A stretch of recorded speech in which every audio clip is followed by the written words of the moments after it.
A perspectiva para este ano de 2017 é de recuperação na produção mundial de carnes. Isso depois de amargar estagnação no ano passado, em 2016.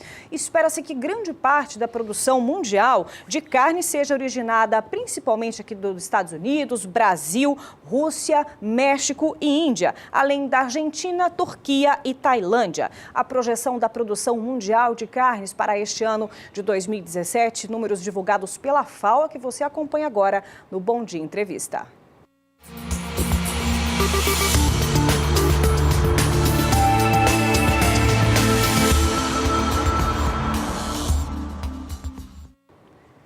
E para a gente poder saber mais, esmiuçar esses resultados divulgados aí, produção mundial da carne para este ano de 2017, estamos aqui com o analista de agronegócio do canal do Boi, João Pedro Cutidias. Bom dia, João. Bom dia. Vamos explicar melhor esses números divulgados recentemente. Foi ontem, foi divulgado pela FAO? Início da semana? Início da semana. A FAO publica anualmente uma análise do mercado de carnes e também as perspectivas para os próximos meses, né? Na carne bovina, que é uma carne que cresce, que estava crescendo pouco, a previsão é que cresça 1,7%. Por quê? Porque houve uma recomposição de rebanho, especialmente nos Estados Unidos. A Argentina, que naquele governo dos Kirchner arrebentou com a pecuária argentina, começa um processo de recuperação. Eles perderam 10 milhões de matrizes durante o período que os Kirchner tiveram no comando da Argentina. Agora há um processo que está novamente voltando a aumentar o rebanho. O Brasil houve um processo de retenção de matrizes nos últimos 4 anos em função de que o preço do bezerro era bom e agora começa a haver uma desova dessas matrizes, ou seja, vai haver uma oferta maior de carne e os grãos estão baratos, né? Quando você pensa em carnes em geral, todas elas, você também tem que levar em conta a questão do grão. O grão está barato, o milho está barato, o farelo de soja caiu bastante e é um fator importante na produção e na oferta de carnes. Verdade. Olha, a produção mundial de carnes deve ter uma alta de 1,1% ou 3,5 milhões de toneladas, devendo atingir, de acordo com a FAO, 324 milhões e 800 mil toneladas, em meio a aumentos moderados na carne bovina, suína, de aves e aí um ganho bem modesto na carne ovina. Como o senhor avalia esses números, João? Suíno e frango é fácil você aumentar a produção. O suíno segura as matrizes, você tem hoje uma capacidade de produção de desmamar 24 leitões por matriz ano, e o animal que em 5 meses está pronto, você depende de 2 coisas, de milho e farelo de soja. Isso aí, resolvendo isso aí, você tem carne suína, não há nenhum problema. E o grande produtor de carne suína e grande consumidor é a China, né? A China é quase a metade da carne suína do mundo. E eles estão investindo, estão melhorando a tecnologia, estão deixando aquela criação meio artesanal, solta e tal, partindo para uma criação mais intensiva e, consequentemente, há uma oferta de carne maior. Frango passou por um problema sério, que foi a questão da gripe aviária. Gripe aviária. Essa em alguns países atrapalhou, da própria China atrapalhou bastante, dos Estados Unidos também, que é um grande produtor de carne de frango, mas parece que conseguiram deter a questão da gripe aviária. Essas 2 carnes são as principais, suíno e frango. Você tem uma outra carne que está aumentando muito, que a FAO aparentemente não deu muito destaque nesse relatório, é o peixe. O peixe está aumentando muito. Não da forma extrativista, buscar no mar ou buscar nos rios, não, é criar intensivamente. Há alguns problemas, houveram problemas no salmão, com doença e tal, mas isso são fatos pontuais, não é general. Típicos de um crescimento mais acentuado, né? Não, tá, e o peixe tem um índice de conversão fantástico. Menos de 1 quilo de ração, você produz 1 quilo de peixe, porque ele aproveita o plâncton da água, etc. Então, você tem uma vantagem e o peixe está aumentando. E, inclusive, na China, por exemplo, ele cresce a taxas superiores a 10% ao ano. É impressionante o crescimento. Aqui no Brasil, devido à burocracia, à incompetência que nós temos... Políticas públicas... Então, aqui é um pouco lento, porque até agora que o Brasil acordou para a questão do peixe, com a liberação dos grandes reservatórios das hidroelétricas, que até então não havia uma regulamentação, não havia uma definição, os órgãos ambientais criavam mínima dificuldade, então parece que agora começou a andar.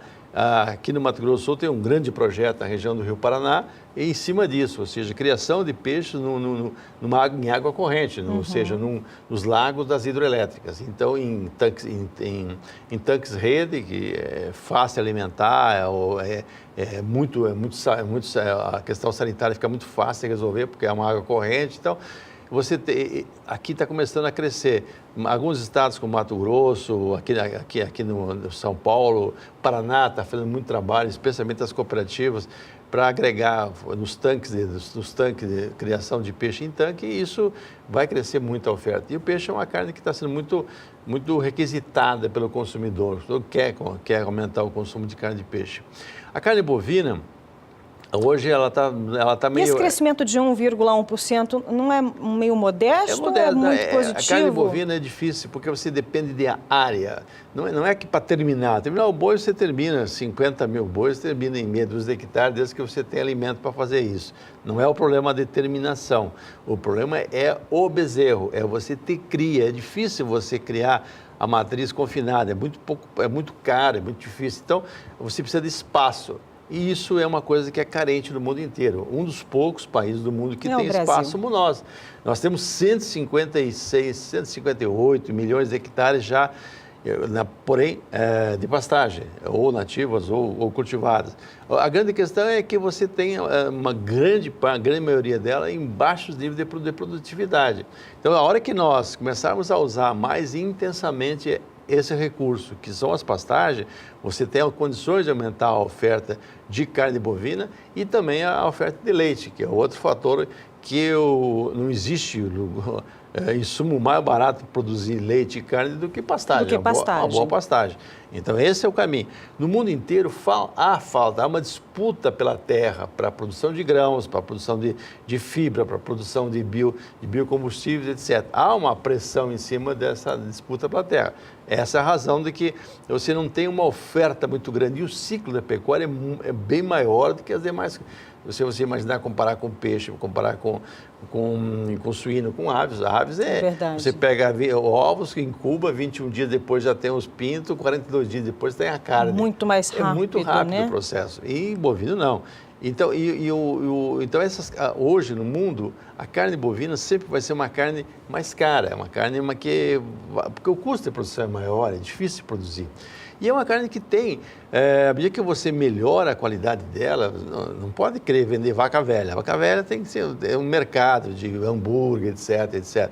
Mas quando você oferece carne boa, o consumidor aceita isso. Ele está disposto a pagar um pouco mais. Por quê? Porque é uma carne saborosa, uma carne macia, uma carne que tem suculência.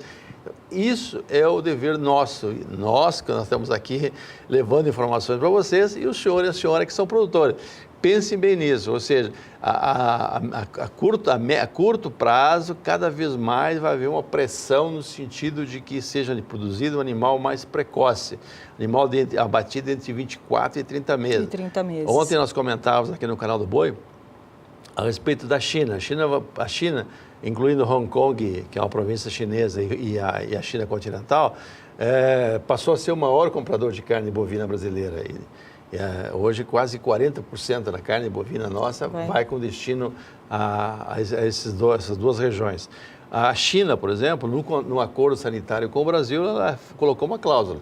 Todo animal não pode ter mais que 30 meses para ser abatido. Quase uma regra, né, geral? Uma regra. E a Arábia também colocou. Isso vai acontecer daqui para frente. E é importante que nós produzamos um animal precoce, porque é o consumidor, não é só para o chinês, não é para o cara que mora em São Paulo, Rio, as grandes cidades brasileiras, onde ele também quer uma carne dessa. Ele não quer uma carne escura, ele quer uma carne vermelha, clara, com vida. O consumidor está cada vez mais exigente, né? E precisa, porque para o consumidor o dinheiro está curto, infelizmente, devido à questão econômica brasileira.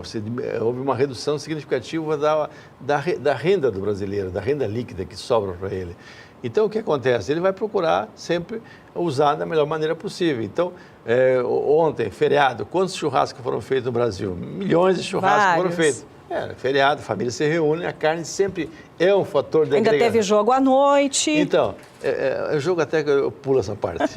Meu time é muito ruim, tá na segunda, está subindo para a primeira, mas com todo o esforço lá. Mandar um abraço à nação corintiana que ganhou ontem, todo mundo feliz, comeu churrasco, tenho certeza que aumentou ainda mais o consumo. É lógico, então eles querem comer uma carne boa, né? Quando ele come, já fica na memória dele, no próximo domingo, no próximo feriado, sei lá, no próximo... Opa, vamos fazer outro churrasco. Então isso é importante, nós temos isso.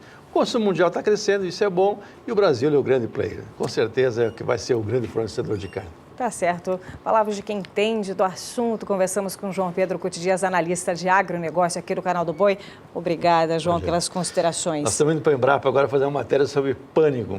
Depois nós queremos trazer para vocês. Depois a gente vai repercutir junto com o público que está nos acompanhando. Aquilo que eu sempre falamos, a maneira mais barata de produzir carne e leite é com pasto bom. Pasto de boa qualidade.